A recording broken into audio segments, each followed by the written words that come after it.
Okay, this is the first game of 3 between myself and Bei. He's an undead player, I'm Night Elf. The map is Lost Temple. This was a best of 3. So there's 3 games in this series, and this is the first of 3. So I'm just going to pause at the beginning. 7 seconds has elapsed, so if you just want to quickly sync up, and I will unpause when you're ready.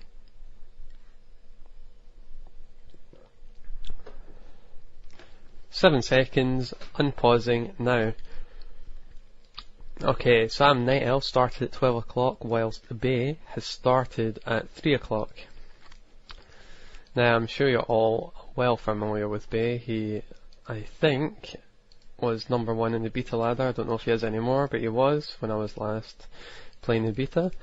And he's a well-known player from the West server. I think he has been number 1 there at least once or twice. So he's probably the best undead player on West, maybe with the exception of Power of Suck, but he is predominantly a Europe player, and he's more well known for being a Europe player than West. So Night Elf v Undead, an interesting matchup. And it's one of the more fun ones to watch because it's fairly evenly matched. It was maybe a slight advantage for Night Elf overall. I mean, if both players played absolutely perfect, I think Night Elf will win most of the time. But it's not quite as simple as that. Lots and lots of chances for Undead to win this matchup. Especially if they do the standard Undead kind of strategy, which is all about assassinating heroes, you know, sleeps around, etc. If you just get caught by just one of those, if you've got a high level Demon Hunter or something like that, you can lose the game. As simple as that. So I will be doing a quick expansion here. As you can see, I'm scouting in 2 directions with 2 wisps. Good thing about scouting an undead players, you don't actually need to go directly into the base. You can just see the what's it called? Creep.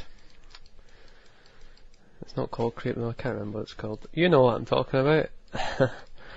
So Tree of Life started on the ramp, going for a Demon Hunter.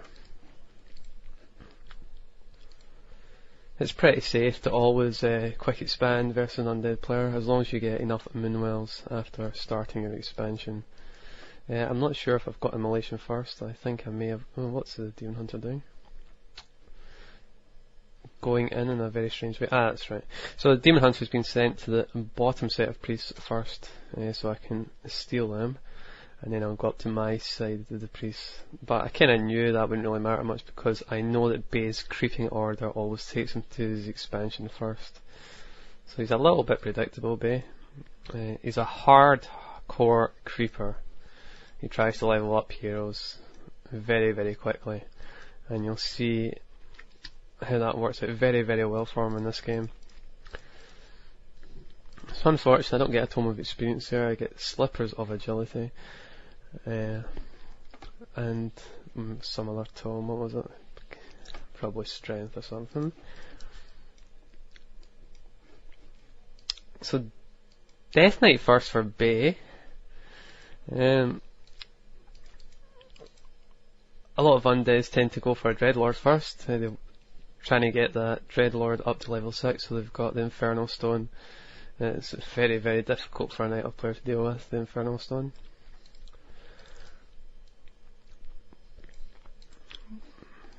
But this doesn't really matter for an undead player because the undead player gets DK up to level 5, then level 3 Coil is a hero killer basically. And if he's got Nova as well, Demon Hunter just dies so quickly. So level 2 DK, level 2 Demon Hunter, nearly level 3. I must have got a Tome of Experience there, so that was handy. So just sending my Ancients to the expansion to expand, and he is upgrading to Halls of Dead. The thing about Bei is his order is slightly different from a lot of undead players in as much as he does not rush hardcore to Citadel. Kind of pauses around the Halls of the Dead for a while and gets a graveyard earlier than most undead players. He also tends to expand at some point reasonably early in the game. I was aware of this as well because I've played him quite a few times before, and he does tend to try and sneak an expansion into his build order, kind of delaying Frenzy in that kind of way. Most undead players don't do that, they always tend to go straight to Citadel and don't bother with an expansion. This thing about Bei getting an expansion is if you do catch in time, then basically you win the game because he's wasted all those resources on the expansion. But in this game I never quite managed it. It was a bit of a pain. As you can see, he's got his Acolyte out already. There's the 6th Acolyte waiting outside his Halls of the Dead. So this is typical of Bei play. I'm very familiar with this, but unfortunately, even though I do scout it, I didn't do the right thing. So 2 Ancients of Lore.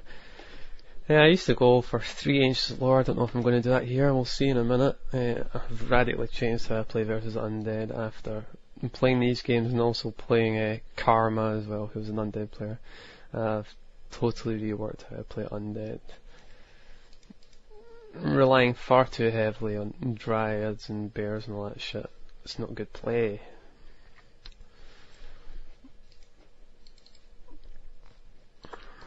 So Demon Hunter out solo creeping, trying to get that Demon Hunter out fast because Metamorphosis versus an player is so good.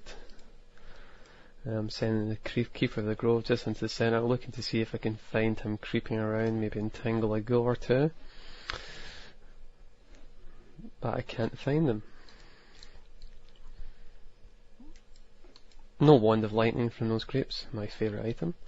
Wand of Lightning again, fantastic item versus those undead players. So as you can see, he's creeping the top right hand expansion, and that's a very good place to expand.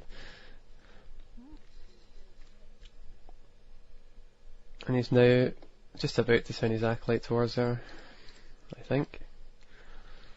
He's actually expanding a bit slower than he does normally, or at least he did in the past. I've seen him expand a lot quicker than that. Oh, so upgrading very quickly to Tree of Eternity and only staying at 2 lores. As you can see, he's doing a kind of probing attack here, and he's going to go to my expansion. He's got no chance of killing it. You at least need Frenzy to take down a Tree of Life, but he's going to do a kind of probing attack, and he's going to portal home. I'm not too sure what the point in that was really, because he kind of just loses his portal. I mean, it wasn't as if it's far away from his base or anything. Sometimes that makes a lot of sense, like if you're on the opposite side of the map and you want to creep creeps or near your base, but that was probably pretty pointless. So as you can see, he's now expanding. Haunted Gold Mine top right, and I am creeping the ogres.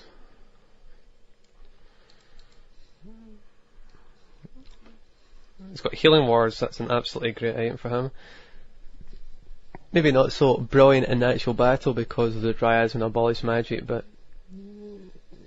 just once you've kind of got out of a battle or something, it's very, very handy. It's also great for creeping as well. As you can see, he's using it to good effect here, using the Healing Wards to heal his army.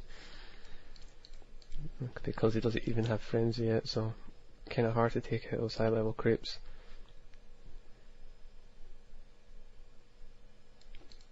So I'm getting an Ancient of Wind, so I'm planning on getting Chimras, and I'll probably try and get maybe some Talons later.